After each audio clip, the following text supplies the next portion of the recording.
നമുക്ക് സംസ്ഥാനത്ത് ആശങ്കയായി മാറുന്ന കോളറ ബാധയുടെ വിശദാംശങ്ങളിലേക്കാണ് ഇനി പോകേണ്ടത്. 2023 26 കോളറ കേസുകൾ സ്ഥിരീകരിച്ചു. 2024 35 കേസുകൾ. ഈ കണക്കാണ് ഇപ്പോൾ വരുന്നത്. 10 വർഷത്തിനിടെ 5 തവണ കോളറ റിപ്പോർട്ട് ചെയ്യപ്പെട്ടു. അതിനിടെ തിരുവനന്തപുരത്ത് ഒരു മരണവും റിപ്പോർട്ട് ചെയ്ത സാഹചര്യമുണ്ട്. ഇതിൽ കൂടുതൽ പരിശോധനകൾ നടത്താൻ ഒരുങ്ങിയിരിക്കുകയാണ് ആരോഗ്യവകുപ്പ്. ശാലിനിയാണ് ഈ കണക്കുകളുമായി ചേരുന്നത്. ശാലിനി, അത് ആശങ്കപ്പെടുത്തുന്ന കണക്കുകളാണ്. കോളറ പോലെയുള്ള ഒരു രോഗബാധ വർഷങ്ങൾ ഇങ്ങനെ 30-ലധികം കേസുകളൊക്കെയും റിപ്പോർട്ട് ചെയ്യപ്പെടുന്ന സാഹചര്യവും ഒരു മരണവും പോലും റിപ്പോർട്ട് ചെയ്തിരിക്കുന്നു. അപ്പോൾ എന്താണ് കണക്ക്? ഈ വർഷം ഇതുവരെയുള്ള കണക്കും ലഭ്യമാണോ?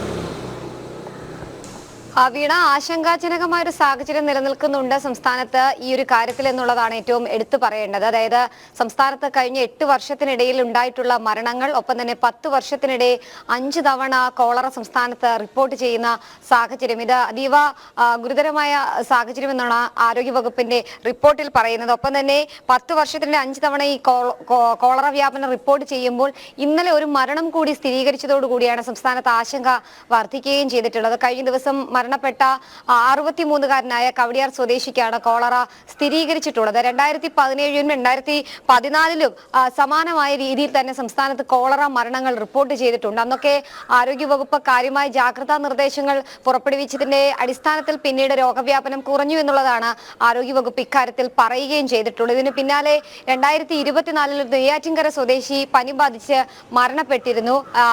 ഇതിനുശേഷം അദ്ദേഹത്തിന്റെ മരണം കോളറ വ്യാപനം മൂലമാണ് എന്നുള്ള സംശയങ്ങളും ദുരൂഹതകളും ഒക്കെ ഉയരുകയും ചെയ്തിരുന്നു. അപ്പോൾ ആ മരണം പക്ഷെ ഔദ്യോഗികമായി സ്ഥിരീകരിക്കാൻ ആരോഗ്യവകുപ്പിന് സാധിച്ചിരുന്നില്ല. കാരണം മരണത്തിന് മുൻപ് ഈ സാമ്പിളുകൾ ശേഖരിക്കാൻ ആരോഗ്യവകുപ്പിന് കഴിഞ്ഞില്ല എന്നുള്ളതാണ് അതൊരു സ്ഥിരീകരണത്തിലേക്ക് എത്താതിരുന്നത്. എന്തായാലും ഇന്നലെ തലസ്ഥാന ജില്ലയിലാണ് കോളറ മരണം റിപ്പോർട്ട് ചെയ്തിട്ടുള്ളത്. അത് മാത്രമല്ല, ഇവർക്കൊപ്പം ഉണ്ടായിരുന്നവരെ ഒക്കെ തന്നെ നിരീക്ഷണത്തിന്റെ സാഹചര്യത്തിലേക്ക് മാറ്റിയിട്ടുണ്ട്. കൂടാതെ തന്നെ പനി ബാധിച്ച് ഏകദേശം ഒരാഴ്ചയിലധികമായി അദ്ദേഹം ചികിത്സയിലായിരുന്നു.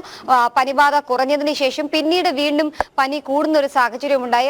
പിന്നീട് ഛർദിലുണ്ടാകുന്ന സാഹചര്യം, വയറിളക്കം അടക്കമുള്ള രോഗലക്ഷണങ്ങൾ കാണിക്കുകയും ചെയ്തിട്ടുണ്ട്. ഇതിന്റെ അടിസ്ഥാനത്തിലാണ് ഇദ്ദേഹത്തിനെ പിന്നീട് ആശുപത്രിയിൽ പ്രവേശിപ്പിക്കുകയും സാഹചര്യങ്ങൾ മാറുകയും മരണം സ്ഥിരീകരിക്കുകയും ചെയ്തത്.